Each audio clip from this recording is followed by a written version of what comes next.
Hello there. I'm David A. Specht, and I want to be your coach. If there's anything that I have learned in my 30 plus years of leadership and coaching, I have learned that mindset is everything. Join me and my guests as we explore the positives and negatives of that thing between our ears. This is Keep This in Mind.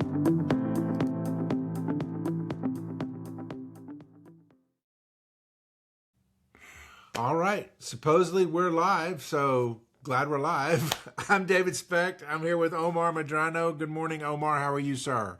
I'm doing great. I know I'm alive. I don't know how to take my pulse. I've seen it done on ER, but yeah, I'm so far so good this morning. I'm alive this Thursday.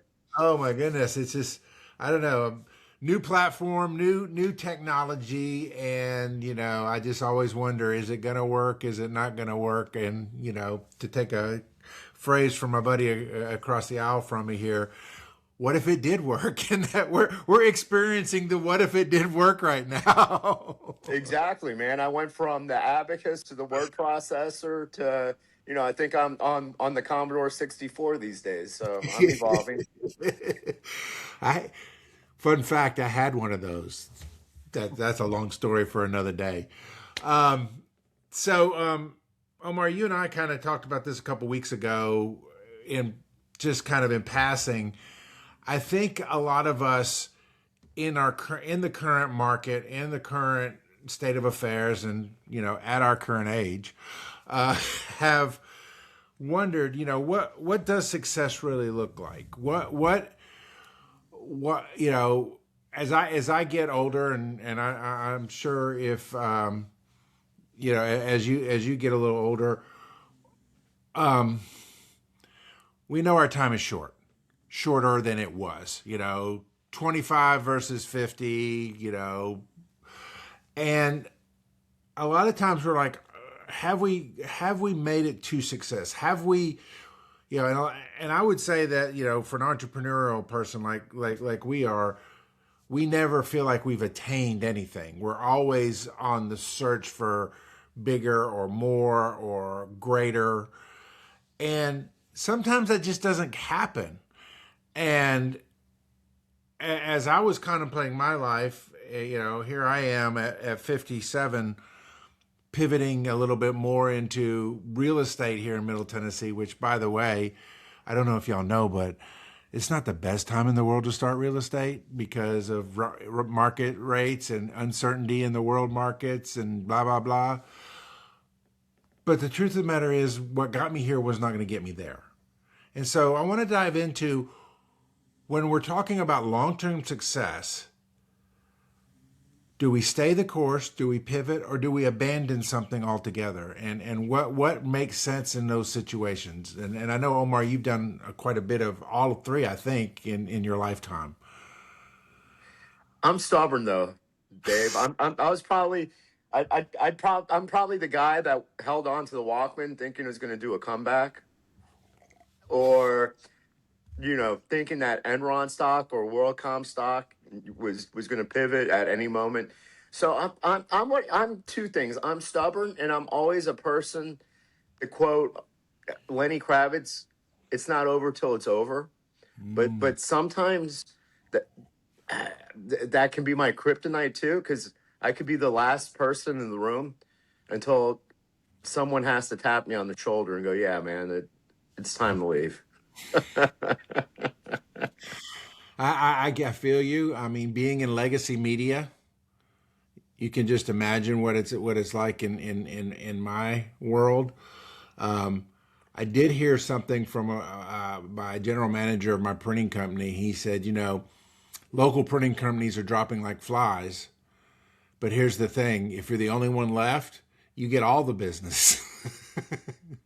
Sure, because think about it. Do you want to be the first? Do you want to be the innovator? Because that costs a lot. That's even more time, Mm-hmm. money, and effort. Yeah, Henry Ford.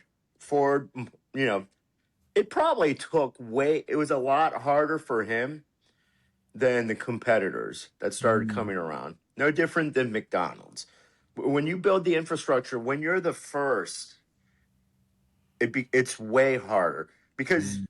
you're the one throwing to see what sticks. You're throwing the noodles, the pasta to the proverbial wall. What's working, what's not working. So that's why to me it's always easier, when you model someone that's had the same amount of success into something that you want to do, whether it's real estate, whether it's a new side hustle, whether you just want to buy an existing business or you want to create a business. If you follow someone else that's done it before instead of being the innovator. So yeah, sometimes also being the last one standing, as long as it's not Sears or Kmart.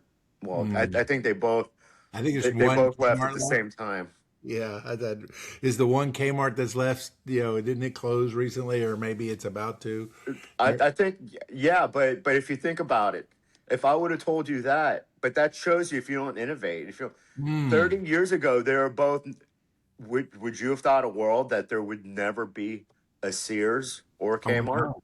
I know. Yeah, it's And mind boggling. they're brutal adversaries. Yeah. These guys were competitors that both of them struck the proverbial iceberg, Mm-hmm. and they're like, well, maybe if we join forces, maybe if you would have done that 10 years before, but it was too late. All that did was it didn't even prolong No. the hitting the sinking. It made waves because people our age were like, I I could have never imagined they would have ever gotten into business together.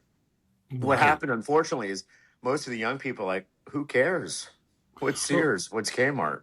well, and I think there's a very vital lesson here, and I don't want to get too far off topic, but a lot of times the people in the C-suite have literally no idea what it looks like on the ground. They're looking at this 30,000 foot view, and by the time they realize what's actually happening, it's too late for them to pivot and salvage their companies. And I see it time and time again. Blockbuster thought Netflix was going to be a flash in the pan. You know, newspapers thought the internet was a fad. That you can see it, repeating itself so many times, and it really does get down to listening to that person that's dealing, at ground level, and not just taking their complaints or their concerns as griping and moaning, but there may actually be market shifting going on that you can't see from your 30,000 foot tower.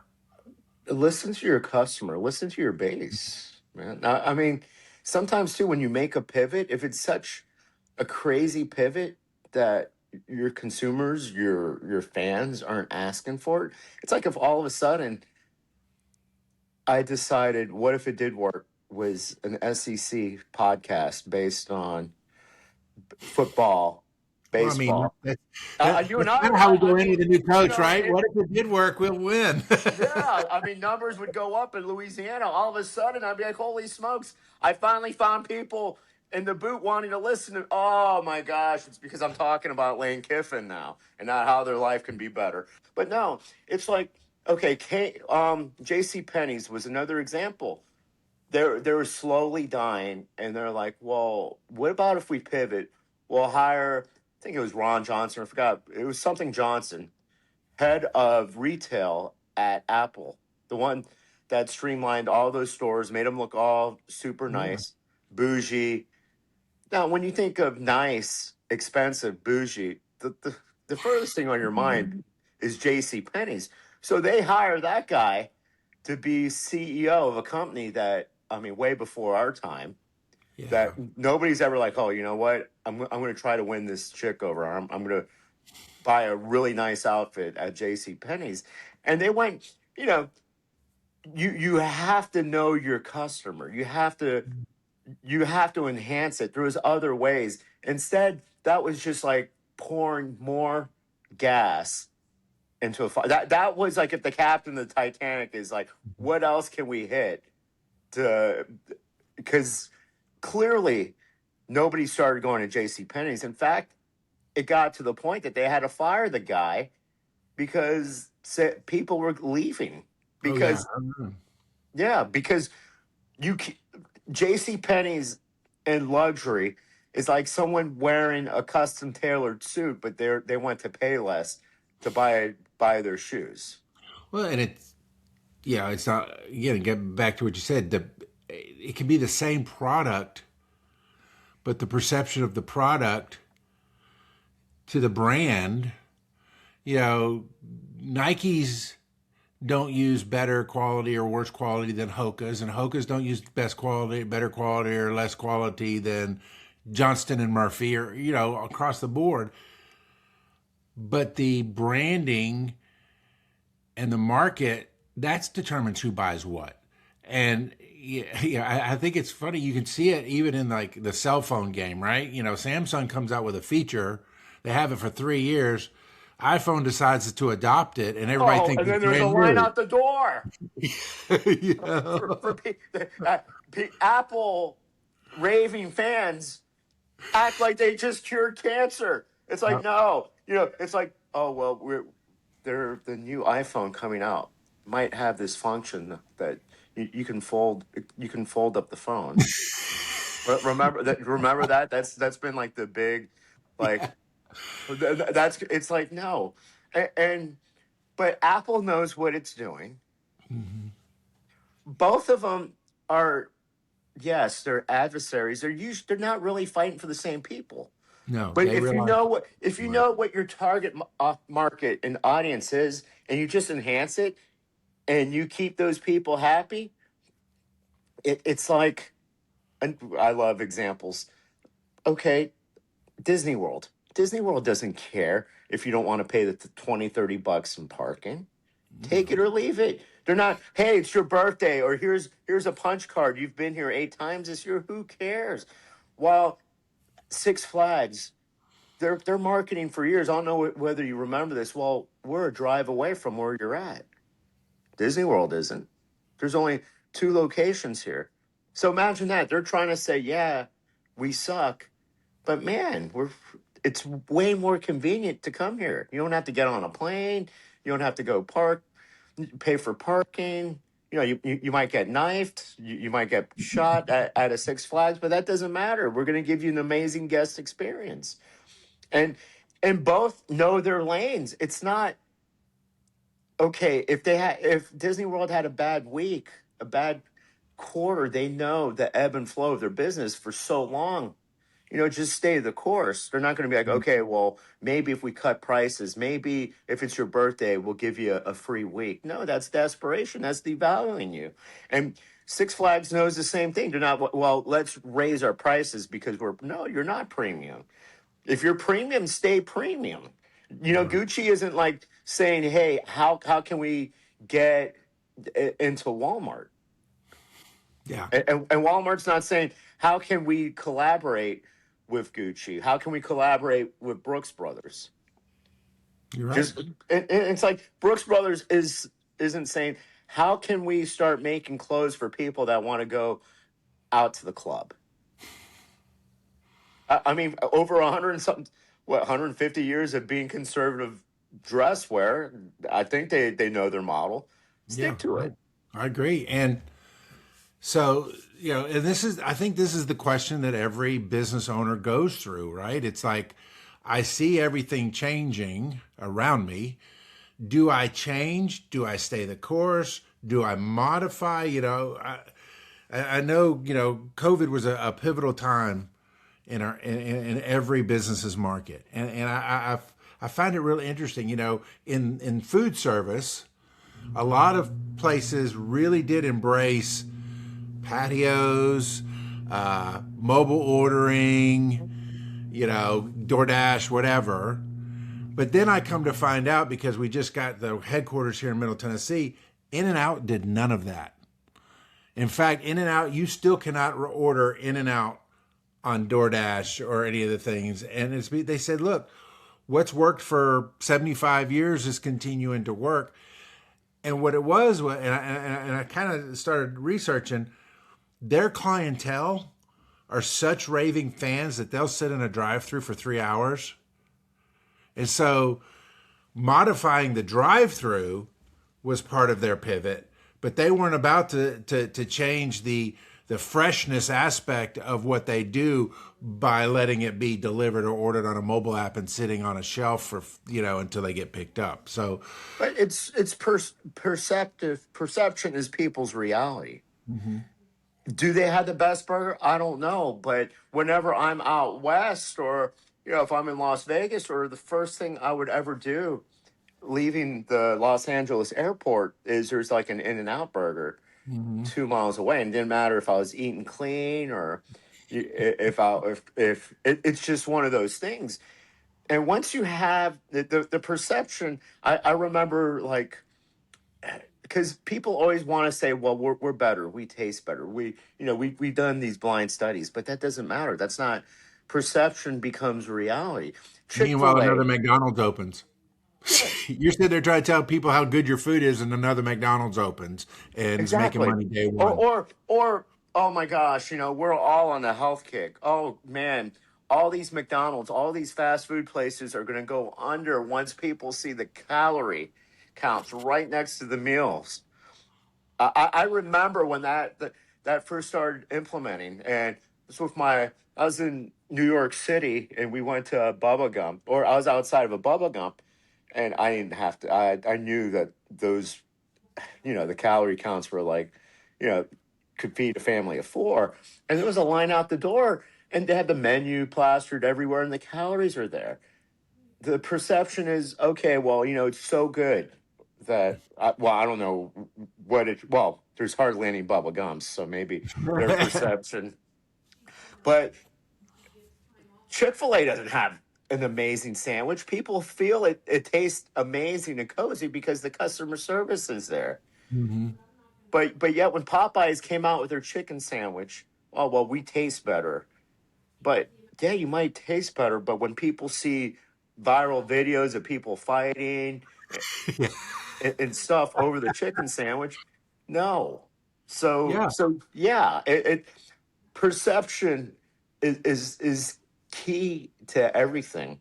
It's like, literally, as long as you feel like a man of La Mancha, Don Quixote, guy was chasing windmills, thought the proverbial woman of the night, whatever, was a lady, but he was happy. He kept on going for it. And to me, as long as someone's happy, and as long as, hey, there's demand from somewhere, Mm, that's good. demand, man. I mean, someone took a shot at me because they're like, oh, you don't have, nobody watches your videos, nope, except for me, and I'm done with you. And okay.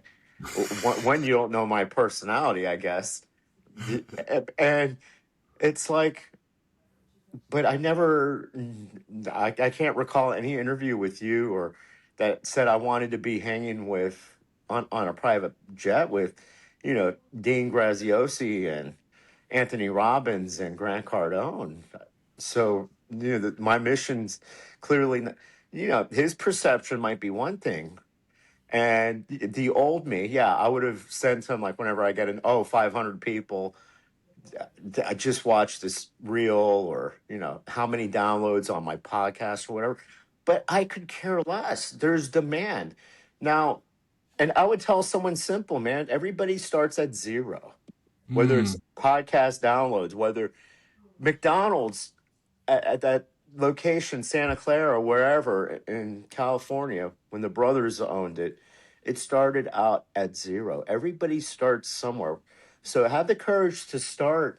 And if there's some demand, you know, or go find that demand. A lot of times businesses are folding at the same rate that they were 20 and 30 years ago. And to me, it's, how is that possible with the amount of marketing that you can do, whether it's free, whether it's chat GPT, mm. whether, maybe let's not create an action figure of ourselves, and let's create a marketing plan with this tool.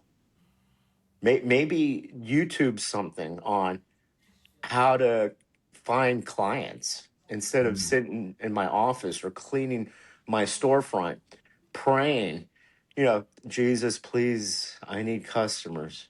Because that day comes when you're up there and you're talking to St. Peter and Jesus, and you're like, why did I not get any customers?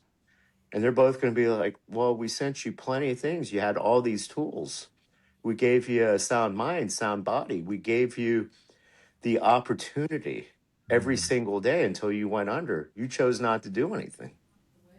And I want to kind of hone in on that because you did say something that two things that you came away with. Number one, the nobody watches your videos thing. I have found myself falling prey to the numbers, right? Oh, that reel only got 150 views. That Oh, there's podcast, no comments, right? There's no right? comments. But Yeah, here, you and let's be realists. My 20-year-old daughter does a TikTok or whatever, dances offbeat like her dad. That she inherited that, and there's a million likes, comments, yeah, and views. Unlike you and I can talk about how to live an extra 20 years or how to make $1 million, and like, oh, look at those two old guys playing the back nine. yeah, yeah. But what So then clearly she's way more successful. Clearly, if someone's dancing, yeah, yeah, clearly the I person that remind has you. an OnlyFans page is putting better content out there because I don't have the same numbers. Yeah, I was say you remind her how successful she is when you have to stroke her tuition check. you know, Well, she would but never say that, but that's what people are like. Well, yeah, that person, you don't get any views. Well, what one we're not selling ice cream. We're one also two people. The New York Times has two bestseller lists. One hmm for fiction because everybody wants to escape their own reality, hmm and two, the nonfiction. And the nonfiction is your business, anything that'll improve your life. And it's like if they compared the two, there would never be a nonfiction. If they could just had one list, there would never be a nonfiction book in the no, top 30, much less the top 10. So right. what's that say? That so when someone says, and I'll tell people, keep on posting, man. Oh, I only got 20 people. Well, you're selling a product, you're selling a service. So just picture yourself here in a coffee shop with like 20 captive members. Yeah, that's what You're I tell people, and that's what yeah, I try to remind myself. Yeah, oh well, if you were in a room of 40 people, you would think you were wildly successful, but because of this skewed view of what reach is, I mean, we only need one. You only need one to radically change your life. exactly. And if we base that on likes and whatnot and success, that parameter is, then we're really lost because I don't think Zig Ziglar ever said how many cyber hugs, how many kudos did you get? Did something tells me he's not in heaven saying, "Oh my gosh, that those two hot chicks dancing, they're getting millions of likes and millions of comments. That's success." No, it's to help out other people. We at the end of the day, our stuff, our content. If your stuff is out there to solve an issue, to solve a problem, you own a barbecue restaurant. Post, man, Hmm post. You're doing before like what if I had a 1% return on coupons that I spent so much money on a mailer drop because that was technology back then. you hmm know I mean, holy smokes, just it's so easier out there, but also the ego. The reason why people stop is the ego. Oh, I only got 20 views. How many people downloaded your episode this week? Who cares? Yeah. Yeah. And more important, how many people listened to that one episode, got something out of it, and implemented? To me, I would rather hear that number. Yeah. Absolutely. And oh, you reminded me of a couple of things I've seen where people are actually utilizing social media and stuff in the right way. In Louisiana, as you know, that's the bastion of personal development. But Completely. there's a guy in Northwest Louisiana who is like going to all the local mom and pop restaurants, right? The ones in my hometown of 12,000 people, the ones in Shreveport, whatever. And I'm like, oh, he's trying to get viral on restaurants. Well, then I go to his profile. He's a realtor. And so what he's doing is he's establishing himself in a credible way and getting his name out there. And if he gets stalked at all, it's like you and I said when we wrote our books. We're not going to make the bestseller list. We're not going to be the next John Maxwell.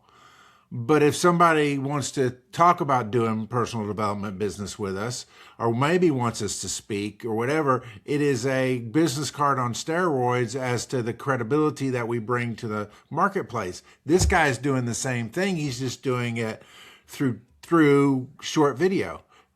Well, it also gives you the perception that, man, this guy's not just trying to get my listing. Mm-hmm. This guy's friendly. He's connecting you on a personal level. Yeah. Because when you think of realtors, now I think of that guy. Yeah. It's like when in Louisiana, another one of the top NIL people for LSU, Gordon McKernan, Mm. ambulance chaser, all over Oh yeah. Louisiana, Oh yeah. personal injury guy. Get Gordon. Get it done. You know the jingle. It's from north of the boot all the way down, and he's so personable. You're like, man, this guy's omnipresent. How can he be in Shreveport, Baton Rouge, New Orleans, Morgan City? That state's huge. That's your perception because, oh my gosh, and he's got a jingle, and he he supports the number one, the flagship school. I mean, who else am I going to use? Oh I yeah. know the song. I've seen him out and about. He looks like a wholesome guy. He tells he posts that he's Christian, and yes, so we're all we're in a highly Catholic area down south. I'm sure There it's you go. and then north. So he probably has two. Hey, this is for people that These are the they're Baptists and these are the yes, Catholics. exactly. So like that, and of course, so he's hitting everybody in so many different directions. Yeah. I and even if I wasn't an LSU guy, just by going to Louisiana, get Gordon and get it done. So Yeah. if I fall in Schwegmans or Albertsons or whatever, or I get rear-ended, I know in Louisiana, I know to get Gordon. And that's because he's doing all those things to that his perception, the perception that people have of him is like, man, this guy's a great guy. He helps out the school that he went to. Mhm. He helps out people get millions of dollars because they drank coffee that was too hot, or the minor fender bender. That person is in severe pain and needs hundreds of thousands of dollars. This guy's a martyr. Yeah. So as we kind of wrap up, I do want to touch on the third prong of our discussion today, and that is sometimes an ending is necessary, Oh, clearly. and that's probably the hardest of the three. We say it's hard to stay the course, but really and truly, it's hard to quit. Like you said, we're a lot of us are pretty thick-headed when it comes to comes to doing that. I know in my businesses, even just selling a building that you've occupied for a long time because it's no longer serving you is a difficult thing. What what do you think is one of the criteria that finally helps you make that tough decision? You have to. It's a lot of times it's ego driven, and you have to get the emotions out, and you have to think logically. If you're burning through your life savings to try to keep a business open that's been DOA, dead, you're not going to resuscitate it, man. You're not like one of these shows on CNBC. You're not the turnaround king. Mm-hmm. And having devastating losses like that, that's going to take you years to recoup. Everybody falls, man. Everybody quits. If you check it out, if you check that ego, and you're like, and I mean, I get it, because they showed me the door after 20 years, and it wasn't anything that I did. And if I would have just moved on, and if I would have, it would have been a lot easier than just having your ego and go, do you know who I am? Or a lot of times too, we carry things because we think that's our identity. That's not who you are. You are not an entrepreneur. You are not these labels that we create. But a lot of times we hold on to these things, like with our dear life, thinking that's what defines us. Yeah, and I would even go one step, when you spend a lot of time in a certain place, in a certain industry or a certain business, your identity gets intertwined with that. And it's hard to see your identity doing something else. But yet at the same time, the skills you've developed, the life lessons you've learned, they can apply equally or sometimes even in greater measure to your what's next. And as long as you're trying to hold on to what's past, you never get to fully embrace your what's next. Clearly, God created us to be great, man. That plan B, that plan C, that plan D. Maybe it was a huge chapter in your life, but sometimes it's just time to turn the page and start a new direction. And you maybe inspire people in a different way. There's nothing wrong with starting over and starting new. Plenty of people have done it. And on that, guys, I hope this was beneficial to you. Again, follow us on social. We'll share these on all of our channels. Of course, if you're interested in personal coaching, go to elevatesuccesspath.com and you'll see all the information there. We'd love to work with you one-on-one. But at the end of the day, it's your life, it's your business, and it's your decision. Go ahead and make it. So, Omar, thank you so much for being with me live today. Hopefully we'll get back in the swing of things and do this every Thursday. Those of you consistency is key, brother. Next Thursday. Write it down, people. We'll be there. All right, my friend. Take care. Take care, brother. Bye-bye. That is going to do it for this episode of Keep This in Mind. For more, visit davidaspecht.com. Like, follow, and subscribe. Thank you for listening, and remember, applied knowledge is power. God bless.